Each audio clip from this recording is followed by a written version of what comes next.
Have you ever thought, is this just me when struggling to stay organized, start tasks, or manage time? For those of us over 50, these challenges might not be just aging. They could be ADHD hiding in plain sight for decades. I'm Jami Shapiro, host of Grandma Has ADHD, and I'm building a community where your experiences matter. Whether you're diagnosed, questioning, or simply curious, you're not alone. Our Facebook group is filled with vibrant, understanding people over 50 who share their stories, strategies, and yes, even their struggles, with plenty of laughter along the way. Ready to find your people? Join our growing Grandma Has ADHD Facebook community. Please like and subscribe to the podcast wherever you listen and share it with someone who might need to hear they're not alone, because ADHD doesn't have an age limit and neither does understanding yourself better. Together, we're changing the conversation about ADHD after 50. Come be part of the story.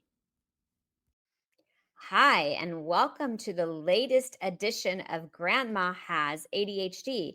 We have a special guest this evening or today because I happen to be recording in the evening. I don't know when you're going to be listening to it, but Lisa is someone that I connected with on one of the many ADHD Facebook groups. And I've been pretty open about looking for people who are late life diagnoses and are open to sharing, because if you've been listening to my podcast, you know that one of my missions is to destigmatize ADHD, which tends to be a bigger problem with our boomers and our silent generation, although we are also addressing it with Gen X, but we seem to be a little less concerned about the stigma of ADHD. But let me introduce Lisa to you and then let her give you a little more information. So she is a 67-year-old woman diagnosed almost 10 years ago after her daughter, which is actually a very common, that's how my experience went. And she said that her diagnosis and medication have been transformative. Currently, she is an admin at a teen, young adult. I don't know what an IOP program is. So you're going to get to Okay. go ahead. Intensive outpatient program. So it's part of a day rather than inpatient or a full day. Oh, okay. So that's going to be a good conversation to have. And she says she has a jar of fidgets on her desk. I love it. She says that I feel that one thing I offer is an example of a slightly weird adult. So I'm going to say this, Lisa. I think most of us with ADHD would describe ourselves as that slightly weird adult. And she says her current hyper focus, I love this, is Dungeons and Dragons and other role playing games. She says that she plays in person, but mostly online. And she is both a player and a game master, which some of you will know Dungeons and Dragons from the 80s. And I know that it has made a resurgence, or maybe it's continued, but I happen to have a child that also played D&D. And she said she is almost always the oldest person at the table. Enough oversharing yet? So if you have ADHD, you can completely relate to that question. But it was really interesting because I always ask our guests for their bios before they come on. And so before Lisa and I were able to connect, she said, I have a really long bio. And then she starts listing all of the things that she's done. And I'm like, that reads like an ADHD bio. So, Lisa, tell us a little bit about your bio. Okay. Well, I have a master's degree in marine biology. And actually, when I was there, I was doing my thesis on something different from everybody else in the lab, which is my normal state. Since Mhm. then, I've been editorial assistant, technical writer, worked in document control. I was an HVAC and propane dispatcher. I was a database admin. I was a QA person for an Amazon account. Now I'm an admin secretary. And in the meantime, I was also a Girl Scout leader, trainer, or learning facilitator, like they call it now. Their service unit manager, which is like the area volunteer, and for most of the time, a single mom. Wow, that's quite a hefty resume. And as I said, it just definitely rings of ADHD, because I don't know about you, Lisa, but I start to do something, I lose interest, and then I want to do something else. Is that you? Yeah, pretty much. And a number of the jobs that I got, I applied to. I was like, oh, that looks kind of interesting. And I would apply for it. My career path is not a path. As I said, my training is in marine biology, and it has been anything but since then, but it's been a good life.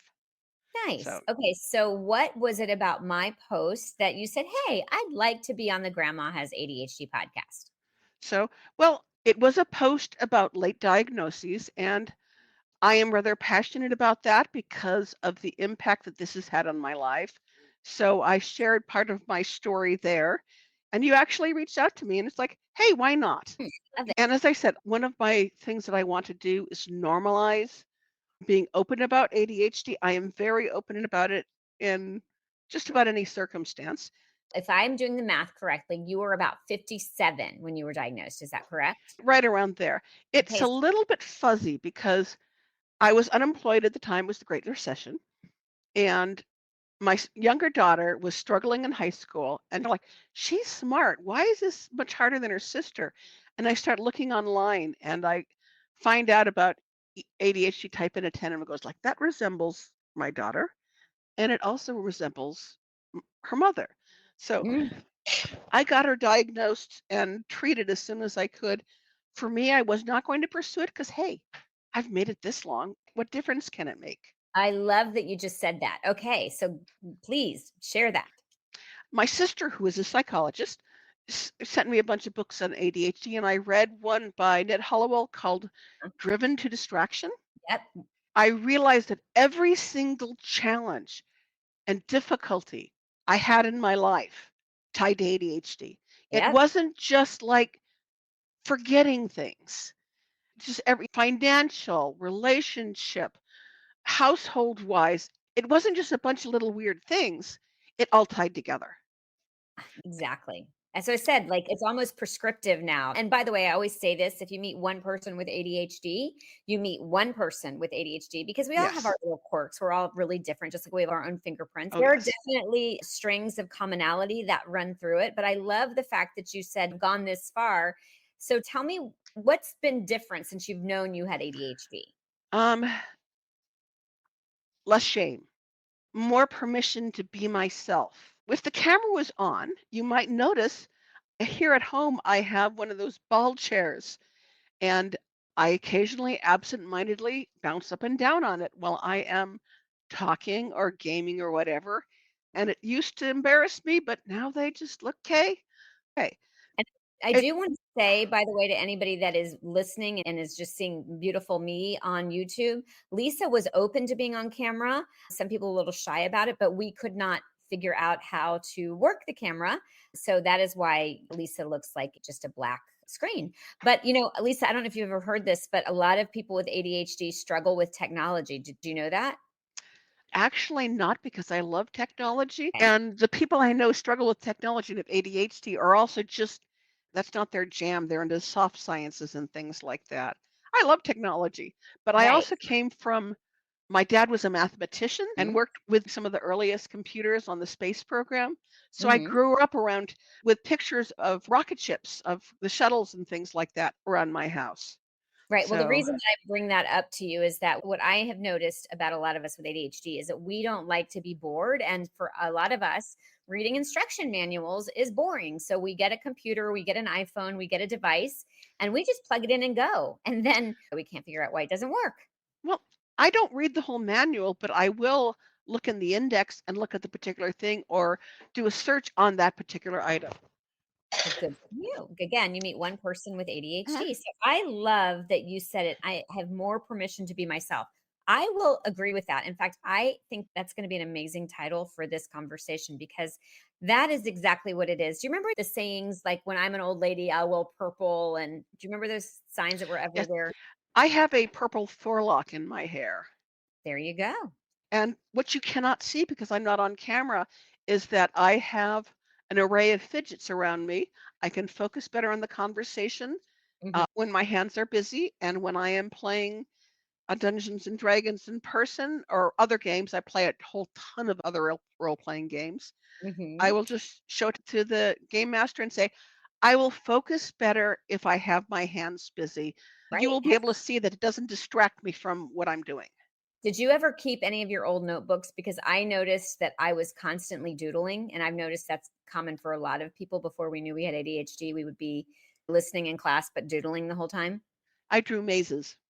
There you go. I did those too. And I also did like floor plans and all sorts of things. So, yeah. See what I mean? Like, you talk to somebody and you're like, oh, yeah, I did that. I did that. Mhm, mhm. Um, When I was at a conference recently, I handed out fidget toys with Grandma Has ADHD stickers because Oh, I figured nice. that anybody that was going to take one of those probably would appreciate having a fidget toy. Okay, And go ahead. when I lead a game, when I run a game, I have a little jar of fidgets that I put out in the middle, and I said, if you want to play with these, go ahead. Yeah, I love it. So, how would you say your life changed from the time that you knew you had ADHD, or maybe looking back, how do you see ADHD showing up in your life before it was diagnosed? I knew I was different before I was 10 years old. I Mhm. knew that somehow things were not the same for me as for the other kids in my class. And I Mhm. basically defined it as weird. Mm. I just knew that somehow I was different, that I understood things differently, that I saw things differently. I didn't understand things the same way that people did. Mhm. And so I was growing up and going to school in the 1960s. People say, I don't want my kid to get a diagnosis. I don't Mhm. want them to be labeled. Well, Mhm. I was labeled underachiever, Mhm. lazy, space Mhm. cadet. Um, Mhm.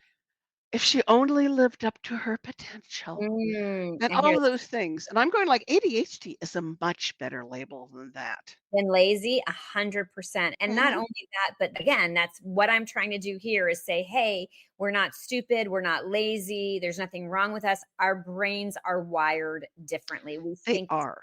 yeah. And I recognize like my brain is speeding through life. I Mhm. even noticed this with my older child who was diagnosed, and that's how I realized that I had it. They stutter because they can't keep up, and not that they have any speech impediment, because not at all, but the brain and the mouth don't coincide. And so sometimes you got to slow it down because I can't understand you. Sometimes when I'm talking, I will stop and say, brain, mouth, out of sync. Give me a second. And I Mhm. will just sort of like take a deep breath and go from there. But going back to being weird, one of the gifts in my family is my mom basically went like, okay, yeah, we're all weird. And Mhm. I had a certain level of acceptance.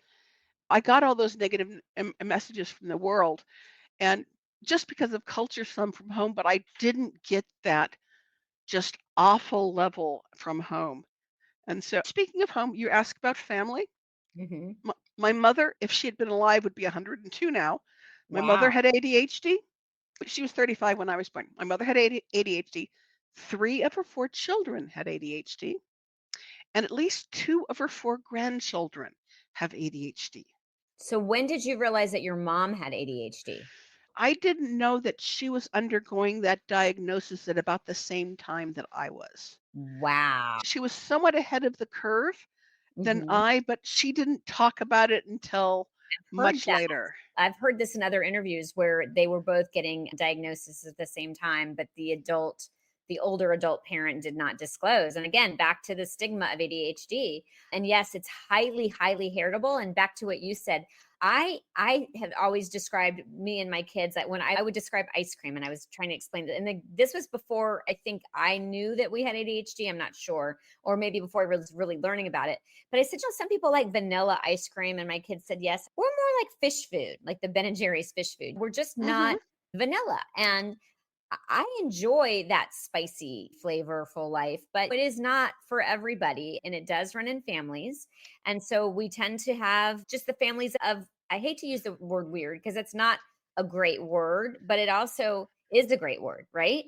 Well, I sort of owned the word weird. It's like I would respond like, "You say weird like it's a bad word?" And things like that. So I basically owned the word. So what? I'm weird. Mm-hmm. That's the way I am. Yeah. Seen any of Penn Holderness's videos, by the Oh yeah. way? Oh yes. Okay, I love it. So he has 2 videos. If you have not watched them, you have got to listen. I'm trying to get him on the podcast, by the way. But he has one called You Might Have ADHD. And there's another one that he does ADHD as a parody to Under the Sea. His brilliance, you're like, I want what he's having. And he said he was the keynote speaker at the ADHD conference, the International ADHD conference. And he said, I choose not to be medicated because I don't want to lose that creativity. And I never pass judgment on medication. Everybody has to make the choice that's right for them. But when I do this podcast, I really highlight the non-medication route, because there are so many seniors or people 50 and over who have other health conditions, and medication is not an option for them because they're going to mix with other medications. So I always talk about the skills over the pills, not to say anything Mhm. about pills. I'm just not a doctor and I just don't explore that topic. So I am going to take a break, but I want to find out how you're coping, how you're hacking ADHD. And then we also discussed that you would like some coaching around an upcoming move, which happens to be my specialty. So we're going to take a pause. We're going to listen to a word from Silver Linings Transitions, or our sponsor. And then we are going to come back with Lisa.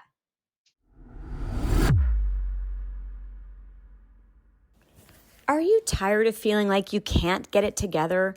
Struggling with clutter that overwhelms you despite your best efforts? Wondering why organization feels impossible while others make it look so easy? You're not alone, and it's not your fault. Hi, I'm Jami Shapiro, host of the Grandma Has ADHD podcast, and I understand exactly what you're going through. I combine my years of hands-on work as founder of Silver Linings Transitions, a move management and home organizing company, together with ADHD coach training, and help adults 50 and over connect the dots between ADHD and lifelong struggles. Whether you're downsizing, decluttering, or simply trying to create systems that work for your ADHD brain, I provide virtual and in-person coaching for those in the San Diego area. Together, we'll develop practical strategies that honor how your brain actually works, not how you think it should work. Ready to trade shame for understanding? Visit grandmahasadhd.com or call to schedule a discovery session at 760-607-7377, because it's never too late to finally make sense of your story.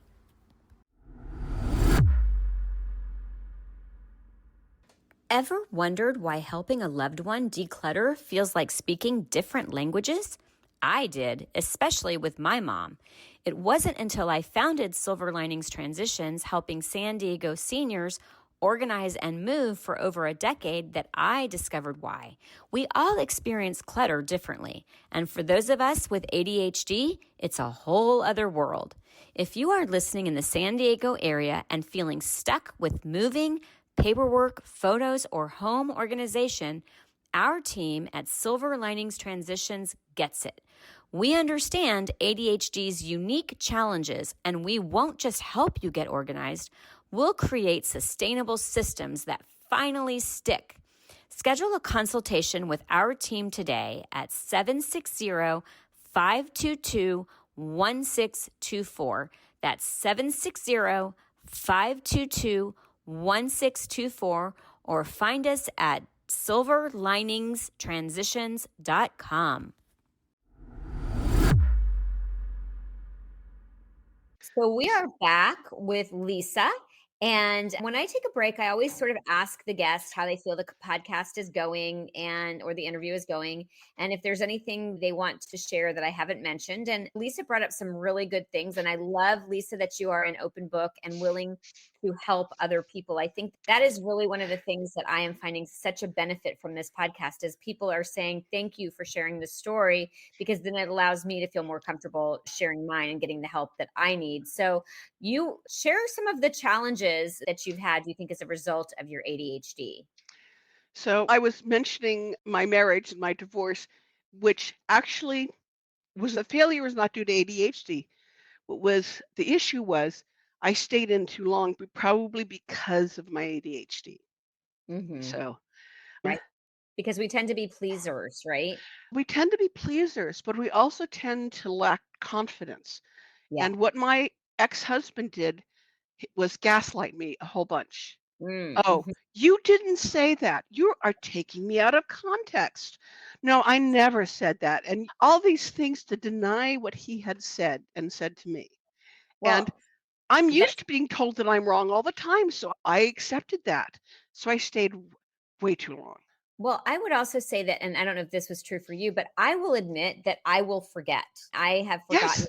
conversations. It's embarrassing. I was at a networking event tonight and there's someone who I have seen and spoken to, and I'm looking at her like, I have no idea who you are. I've noticed with age, I'm 55, that my ADHD is absolutely getting significantly worse. And that's another reason that I want to be doing this podcast, because we're going to really, really need those skills. Anybody who ages is going to have just normal cognitive impairment. That had nothing to do with ADHD, just our brains, not that we can't do the same thing. It just takes us longer to process. So then you throw in a little bit of ADHD and we're definitely going to need more skills. I Go have ahead. said all my life that my brain is like a sieve. It holds Mhm. some things and other things just flow through. Yep. Like for this podcast, I put it on my calendar. I put a reminder a week in advance. I put a Hmm. reminder 3 days in advance. I put a reminder the day before, a reminder the hour before, and a reminder the 10 minutes before. And so, Wow, you were committed. Thank you, Lisa. and that's what I do for my doctor's appointment. I don't take appointment cards. I stand there right there and I put Me in all too. the reminders. All the games I play are on my calendar with Yep. reminders. That's what I've been telling people, actually. That's been a really good hack for me, is that as soon as I commit to something, it has to go into my calendar. No more, I Yes. will remember. Yep. Even I'm boiling eggs. You can see the watch. So if people are listening, I'm wearing an iWatch, which I swore up and down I would not get because I was worried that it was going to be a distraction, but it has become my memory. And Mhm. so I set alarms for everything. Yeah. Okay. So some people who are listening to this are just discovering they have ADHD. And again, majority of us are late life diagnosis. And Mhm. as you can imagine, and I'm sure you went through this, there's grief, like, oh my Oh, gosh, yeah. right? And then there's also a relief. To your point, I get to be myself. What would you say to somebody who is listening to this podcast and experiencing, maybe they don't want to get, and I'm not also saying that you even have to be formally diagnosed, but I always say, like, if it quacks like a duck and it walks like a duck, Mhm. and you've got family members with ADHD, it might be ADHD. Mhm. So, what would you say to the people that are listening?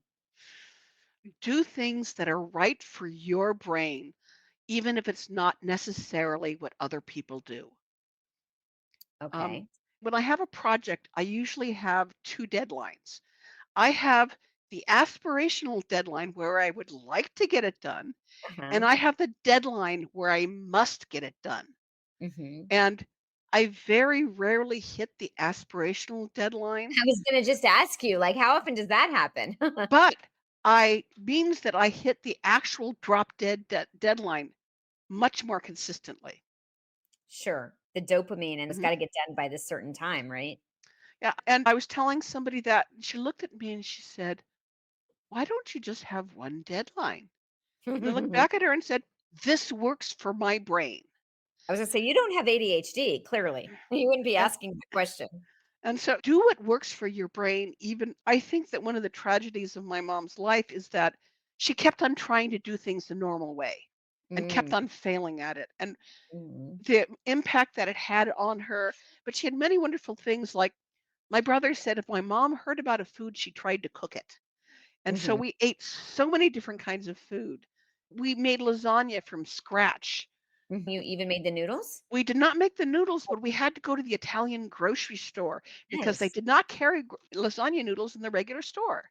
Okay, so can I give you a squirrel moment? Sure. So I learned, again, one of the things that I've learned through ADHD coaching is that sometimes people with ADHD, they're very picky about the foods that they will eat. I am one of those people. Was that the case for your family? I'm thinking about that. And one of the things that I have sort of learned is that I have modified my life to not have to deal with things that are difficult Like so that, husbands. well, you saw a glimpse of me. I'm wearing a headset rather than earbuds. I loathe earbuds. I hate the feeling of them in my ear. I Mhm, think that my mom basically figured out we had a lot of certain dishes, and I think she picked a lot of the dishes because this is what the people would eat.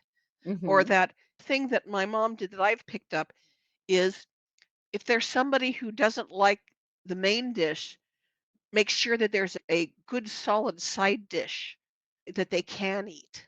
mhm. So I don't think that's an ADHD thing. I think that's just a mom hack. I don't remember like big battles over pickiness, but I also think that my mom sort of managed it fairly well.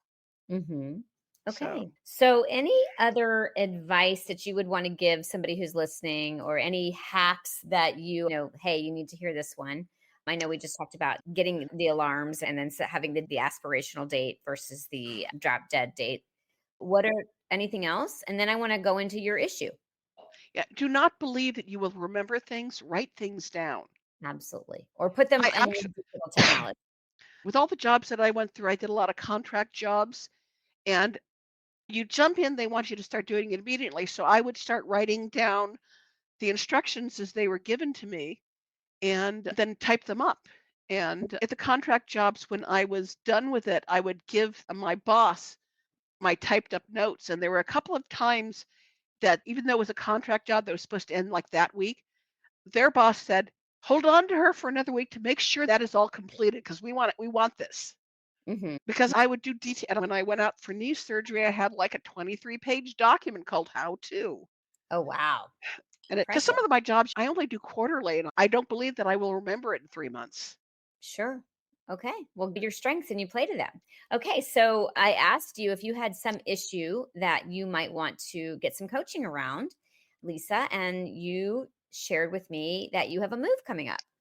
Doesn't have a deadline. It is time for me to move. I have lived in this house for over 25 years, and it's Okay. my house. I paid for it, and then I bought my ex-husband's share out during the divorce and Hmm. held on through the Great Recession and fires. But it takes a lot of energy, Hmm. and I drive 45 minutes home to drive Hmm. home. I am Hmm. driving from one valley over a mountain ridge into another valley as my normal commute.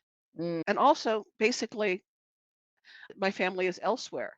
mm, So my original plan was to move close to my family in Southern California. But at mhm, this point, after the fires in January, where my hometown burned down, housing is so dear in there, I don't know if I'd be able to find a decent space to live.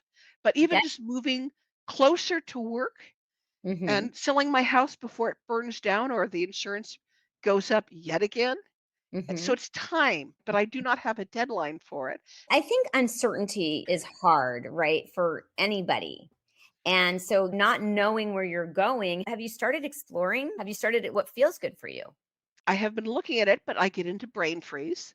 Well, sure, Um, because decision paralysis is very there are common. people are saying you could rent a room in a house, and Mhm, I don't want to go from owning my own house to being a renter, just being in one room. Back in college, we rented rooms in houses where basically the owners pretty much made us feel unwelcome in any other area besides our room. mhm. And and so that's when people say rent a room, I get an association with that. But let's go back to the move because that is definitely something that I think a lot of people who are in the situation that you're in, where they know they want to move, they just don't know how to get there. I think that is where I'd like to take this conversation back for our Mhm. audience. But then I said I'm happy to revisit the rest of it with you. Okay. Um, so, are you aware? And I also want the audience to hear this that there is an industry, and I'm actually a part of it, called the National Association of Senior and Specialty Move Managers. I did not, of course, have heard your announcements about your business, but did not know that it a full-fledged business. I was listening going like, why can't you be up in Central and Northern California? Okay, so I am part of a national organization, and what we do, and every business sort of runs differently, but we're all part of the same organization. So we have insurance and ethics and all of the training and things that we all have to do. We all run it differently, but there are people who will do free consultations and they will break the move down for you and help guide you through the process. I would definitely I have wanted some kind of professional assistance in this. I have been getting rid of stuff for decades because one of the things when you are a single mother and don't have a bunch of money is you save things in case you need them. And I have Mhm. been divesting myself of that for quite a while. And actually, one of my nieces is coming up next week and is going to help me get rid of more stuff. Oh, that's So, amazing. Well, I have to yes, tell you, that's not just a single mom thing. That's very, very common for a lot of our clients. And I think even more so for people who do have ADHD, because we tend to have a sense of justice and we want to make sure that things aren't just going to go into the landfills. tell you one thing that has helped me is that I am very much into free upcycling and recycling and things like that. So I am a moderator for two kinds of groups. One is free cycle and one is buy nothing. I love And them. Both are and great. They are wonderful. And one of the things I ask myself is, how often do I see this come up on Free Cycle or Buy Nothing? And I'll look at this as like, I see something like this come up like every couple of weeks. So if I get rid of it, I could probably get another one in a week or two. That is such a good tip, Lisa. I'm so glad you shared. There's also OfferUp, and also Mhm. Craigslist Curb Alert, where if you wanted to post something, you could post it for someone else, and then if you needed it, you could also possibly get it. So I want to give those a Okay. plug. That is impressive. So the other thing that you can do, you can hire a professional, but say you aren't ready to hire a professional, right? What Mhm. would you think that you could do to just get some momentum? Body doubling helps me. Oh, I I joke about it, but it's true, is that somebody is helping me clean and they'll pick up something and they'll hold it up and they'll say, "Where do you want me to put it?" And I will look at it and it's like, I don't actually really need that. And it may have been sitting on my table for 6 months, but when they right. hold it up and ask me, it puts it in a Sure. whole new light. And I can say, oh, yeah, I can get rid of that. So I actually want to give a little bit more definition of what body doubling is for Sure. people. So yours really actually isn't body doubling. You've got company there. Body doubling is when you have somebody who's simultaneously working on a project for themselves while you are working. There are all sorts of online platforms that are for people like us. You can just Google body doubling Oh, and yeah. you set times and then you say, hey, this is what my goal is for this time. And then while you're doing it with someone, my mom actually recognized that she did a lot better when she had company, even just a companion to be there with you, just to That keep you going. you are absolutely correct. I was kind of blending, and I have also done that too. I was just kind of like spreading the word out to more meetings than it really had. Right. So I've shared with you that there's a company that does what we do, but what I like to tell my clients, and I'm learning to merge the world that I've been in with, which is the downsizing, organizing specialist that way, with coaching, where that client is supposed to get to the answer on their own. But in the interest of time, breaking a big task down into bite-sized manageable pieces is really helpful. Yes. Okay. So, have you ever heard of the Pomodoro method? Yes.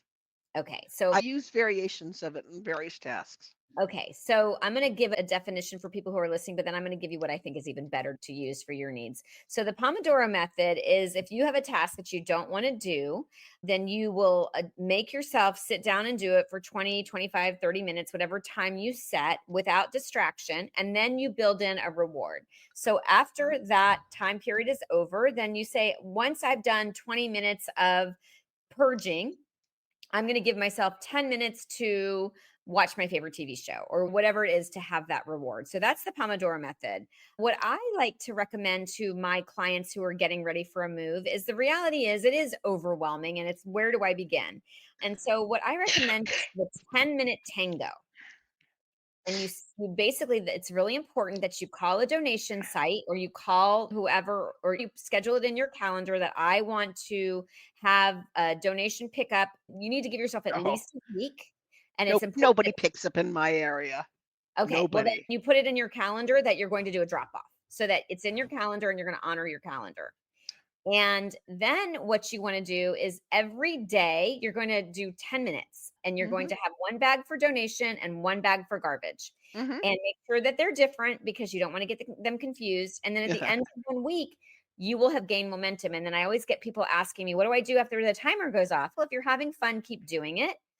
And if you're not, let it fulfill your obligation. But at least you'll start to see a momentum. Yeah, in our area, there is a Goodwill fundraiser where if the school program fills a Goodwill trailer with donations, that the school program gets money donated. I have used that several times as like, okay, I'm collecting things together for the Goodwill stuff that fundraiser. Hmm. So that yes, that has been a good, so to Great. speak.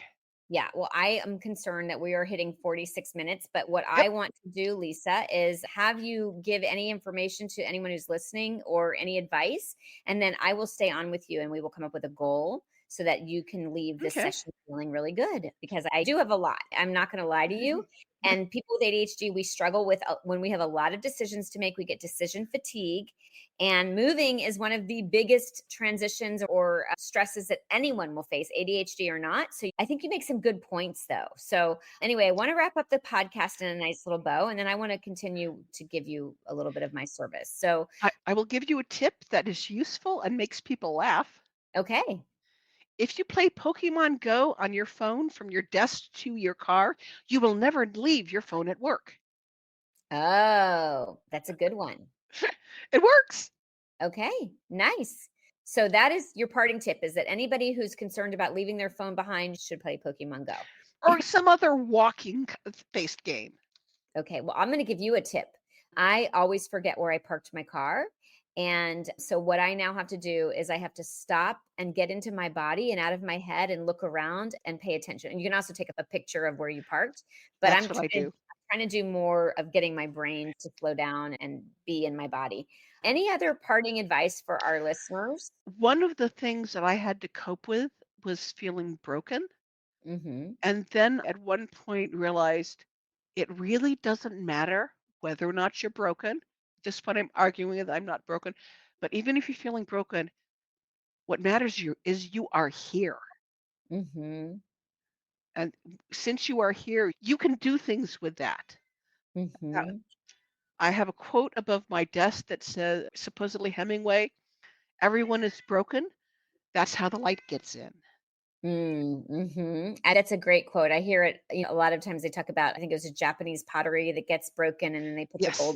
the gold around it, and it's supposed to be more beautiful. And I definitely agree that I always grow when I break. So I am so appreciative. You're going to stick around and I'm going to Sure. give you some coaching. But thank you so much for your generosity in opening up your life to the people who are listening and helping me to really get the word out that we are not broken, that there is no disorder. We just are wired differently. And Yep. when we embrace it, we're going to live a much happier life. And So my thank life you. is much happier. I agree. I love it. Thank you. Thank you, Lisa. You're So welcome. thanks for listening. If Okay. you liked what you heard, please share this podcast with your friends and family. Please subscribe to it and rate it. And also know that I am now going to be offering ADHD coaching. So if you are interested in learning more, you can find me on the Grandma Has ADHD podcast and or on the Silver Linings Transitions page. So there's a lot to unpack, but thank you so much for listening. Hi, everyone. I wanted to let you know that I offer ADHD coaching both on air and through private sessions virtually, as well as in person here in the San Diego area. Also, just a quick note that I edited out a portion of today's episode as it ran longer than planned and didn't add value for you as listeners. Thanks for understanding, and as always, feel free to reach out if you'd like to learn more about working together. The opinions expressed on Grandma Has ADHD podcast are those of our guests and hosts and are intended for informational and entertainment purposes only. This podcast does not provide medical advice, diagnosis, or treatment. The content discussed in this episode is not a substitute for professional medical advice, diagnosis, or treatment. Always seek the advice of your physician, mental health professional, or other qualified health provider with any questions you may have regarding a medical condition or mental health concern. Never disregard professional medical advice or delay in seeking it because of something you have heard on this podcast. If you think you may have a medical emergency, call your doctor or emergency services immediately. The host, guests, and producers of Grandma Has ADHD do not assume any liability for the content of this podcast. Listen at your own discretion.